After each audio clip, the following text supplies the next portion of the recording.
gabi kanatong tanan, mga gabi kay mga kaigsunan, mga higala ang tagpaminaw. Intact na ang kagabion.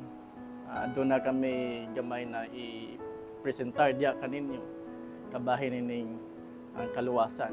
Salamat sa Dios, salamat kay Pastor Alex Kimson.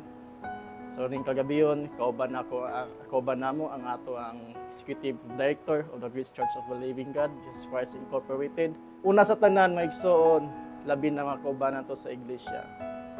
Kami maghangyo diya kaninyo na magpangayo kami og suporta diya kaninyo sa pag-share and like nining programa aron usab na sa ilang mga friends, family pastor na wala na kahibalo sa maong kamaturan. No.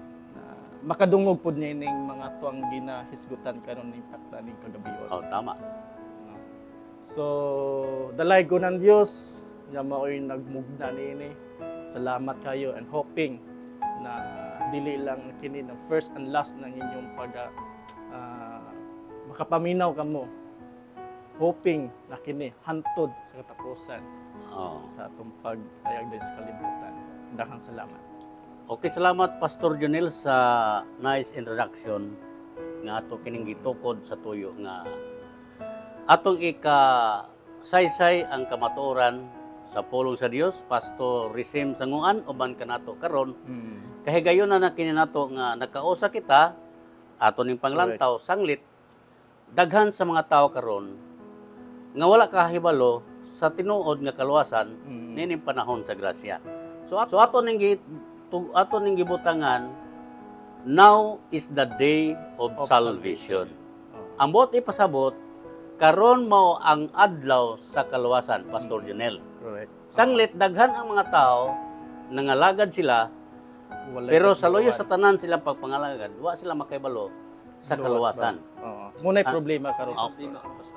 Muna Pastor Risim nga nalipay ko sa atong paghimo karon, sinugdanan pa lang kini Pastor. Mao. Nga daghan kayong kamatuoran nga atong ihatag Hisgutan. sa matag usa aron masabtan ang tinuod nga kaluwasan nining panahon sa grasya. So ang Biblia nag-ingon siya, now is the day of salvation. Karon mao ang adlaw sa kaluwasan. Unsa man ining kaluwasan, Pastor Jonel? Mo kini karon ang ato ang hisgutan. So ayaw ka mo pag-undang. Stay tuned. Stay tuned ining pagpaminaw ning programa. Aron ka mo makahibalo gyud unsa ang kamatuoran sa pagsaysa sa paghatag ni Pastor Alex. Okay. Salamat Pastor Jonel sa pag-challenge nimo sa matag usa nga magasunod sa pagpaminaw nining programa. Now is the day of salvation. Sumala sa Biblia. Ambot ipasabot karon mo ang adlaw sa kaluwasan. Unsa man din ang kaluwasan, Pastor Risim? Ang kaluwasan mao kanay gihatag sa Dios nga libre, nga dili na angay haguan sa tawo. Nga igo lang natong tuuhan og dawaton ang kamatayon, paglubong ug pagkabanhaw ni Jesus Christ. Okay. Roma Kapitulo 3, versikulo 10. Ingon sa nasulat, walay matarong, wala bisan isa. Mo ni rason nganong gikinahanglan nga ikaw makatagamtam o makaangkon sa kaluwasan kining gisgutan sa Dios. Kay ngano man nga gikinahanglan man gid ang tawo maluwas. Sanglit ang tawo aduna na siya destinasyon. Ang iyang destinasyon, Pastor Jonel, mao ang linaw nga kalayo. Sanglit ang mga tawo sama kanato makasasala. So ang Dios naghimo siya nga dili siya mo gusto nga moadto sa linaw nga kalayo. Unsa ba iyang gibuhat, Pastor Risim? Ang gibuhat niya mao ang iyang gibuhis ang iyang kaugalingon dito sa babaw sa cross, nagpakamatay siya tungod sa atong mga sala, kilubong ug nabanhaw sa ikatulog adlaw. Tama. Ang Dios naghimo siya nga dili siya mo gusto nga moadto sa linaw nga kalayo. Unsa ba iyang gibuhat, Pastor Risim? Ang paagi di ay sa Dios nga diin kita dili mahiadtog inferno, ang iyang bugtong anak iyang gipadala diri sa kalibutan bisan pa dito sa paglansang ibabaw sa krus sa Kalbaryo. Og matod pa sa Hebrehanon 9 22, kung walay pag-ula og dugo, walay pasaylo sa sala. Sa laktod nga pagasulti, ang atong binuhatan at tubangan sa Dios, dili mo'y magpaagi nga kita makabaton og kaluwasan. Kay gibase sa iyang hamili nga dugo. Now karon, nganong importante manggid ang tao maluwas? Tungod kay inig kamatay sa tao, kung wala siya nakabaton sa kaluwasan, automatic siya nga mahinukman ngadto sa linaw nga kalayo. So, judgment. na judgment. Pero ang judgment sa Dios sa tuwa, sa diyang imo po siyang dawaton nga iyang manluluwas, iya po kagtagaan o kinabuhi nga walay katapusan. Oo. Kung sa ito ingon sa Roma 8:1, Pastor? Busa sila nga anak ang Kristo Jesus, dili na karon mga hinukman sa silot. Oo. Busa sila karon nga nakang Kristo Jesus, dili na mga hinukman sa silot. So, now na. Sa diha nga imong dawaton si Jesus Christ, sa imong kinabuhi, karon dayon imong maangkon ang kinabuhi nga walay katapusan. Ug mo ni pinaka-importante sa atong kinabuhi sa dili pa ta mobiya nining kalibutana. Sanglit, kung mamatay ka, nga wala kay paglaom, wala kay kaluwasan, muadto ka na ng gitawag linaw nga kalayo. So sa laktod nga pagasulti, Pastor, ang pinadayag 20:15, kung ang ngalan na bisan kinsa, nga di makaplagan nga naisulat sa basahon sa kinabuhi, itambog sa linaw nga kalayo. Sanglit ang tanang tao makasala man, of course, ang iyang ngalan wala masulat sa basahon sa kinabuhi. Pero kanus man ta masulat sa basahon sa kinabuhi? Ug makadesisyon na ang tao. Okay, sa dihang makadesisyon na ang tao, nga iyang dawaton si Jesus Christ sa iyang kinabuhi. So, kanus man, now na.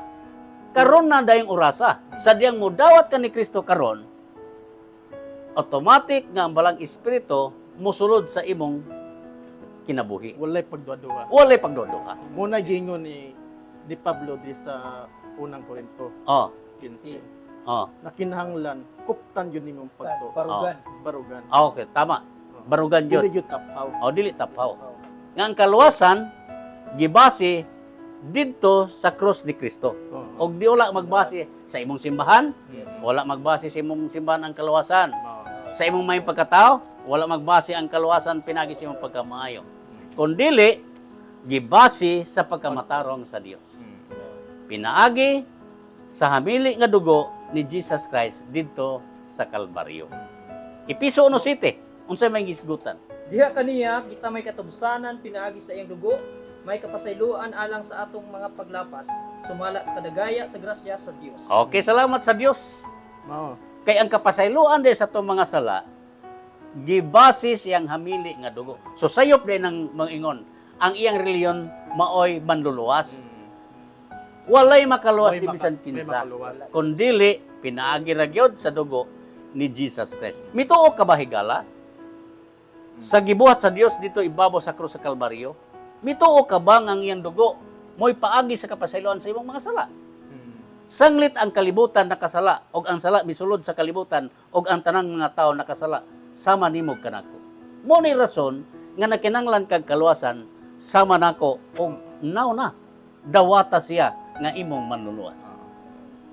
Muna nga ang kaluwasan nga gihimo sa Dios dito ibabaw sa cross, gitawag na niya og grasya. Grasya nga walay bayad. Gusto ba kang maluwas? Kung gusto kang maluwas, adunay grasya nga gipadayag sa Dios. Ahaman mabasa. Tito 2:11. Kay alang sa kaluwasan sa tanang mga tao, ang grasya sa Dios gikapadayag. Kay unsa man din ning grasya? Ang grasya dili nimo haguan. Ang grasya dili nimo tarbahoon. Kining grasya hatag kini sa Dios. Nga sa Griego nga pagkaagi, gitawag kini niya charis. In English version, gitawag niya ni grace.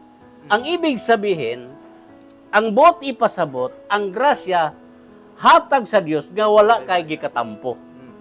Mao ning ang rason ngano ang kaluwasan dili makabuot sa tao kun sa iya lang kinabuhi. Mo na nga kun wala si Jesus Christ, kung wala nimo dawata si Jesus Christ, walay pulos ang imong reliyon o pundok o grupo. Ngano man, kay ang kaluwasan gibase ra gyud ni Jesus Christ dito ibabaw sa krus sa Kalbaryo. Mituo ka ba nga ni higala? Nang atong kaluwasan gibase dito sa Kalbaryo. Muna ingon sa Apostol Pablo, tungod sa grasya Kita na kamo na nga luwas. Ato ang basa Pastor Junel? sa piso. Episo 2.8. Episo 2.8. Atong sa Klaro kayo. Kaya itong basahon. Ah. Kay tungod sa grasya, kamo nang aluwas pinaagi sa pagtuo. Oo. Kini dili sa inyong kagalingong kahimuan, Mhm. kinihatag sa Dios. Oh. Tayo, sir. Kay tungod sa grasya kamo na nga luwas. luwas. Humana wala? Humana. Humana. Adunay kasiguruhan. Adunay kasiguruhan. Buhaton ba? Dili. Ingon ang Biblia, kinihatag sa Dios. Mutuo ka ba ani higala? Muni pangutana Pastor. Oh. Kinahanglan karon ang na dunay naminaw. Makasiguro gyud sila na dawaton nila karon. Oh. Kung dawato nila karon, mahimo silang mga anak sa Dios.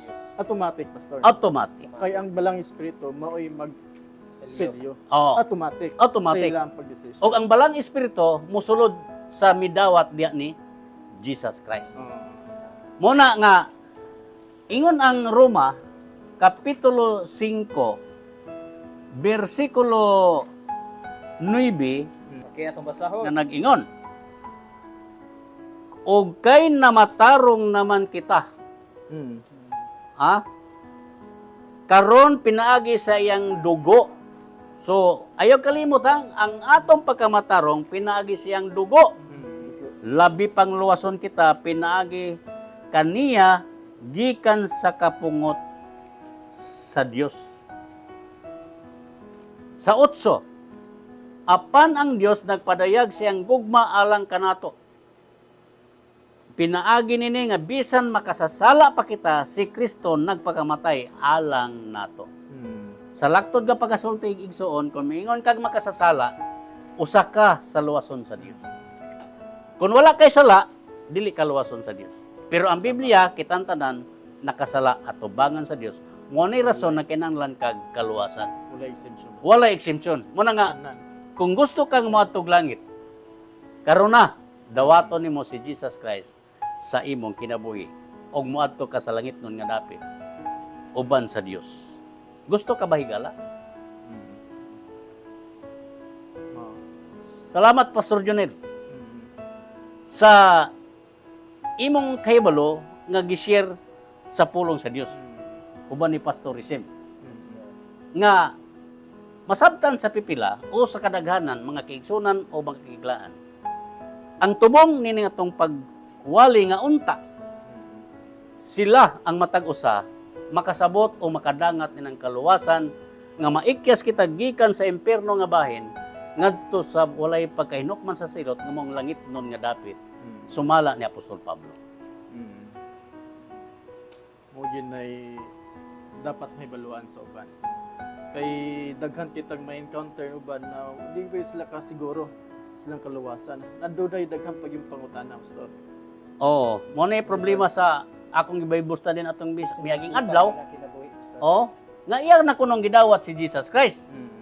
Pero ako sige pangutan na andam ka na ba mo ato sa langit?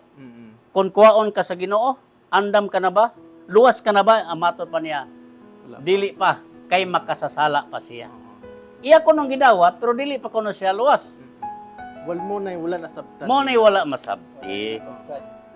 Wala siya kay balo nga ang dugo ni Kristo mo'y naglimpyo sa aton tanang mga kasalanan.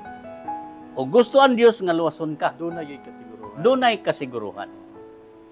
Muna nga nining kagabion, atong gipaabot kini nga mensahe, haron sa ingon, ang matag-usa, nga naglibog pa sa kaluwasan, ilang mabatunan, ilang maangkon si Jesus Christ sa ilang kinabuhi, karon now na, Karon. dawata siya sa imong kinabuhi.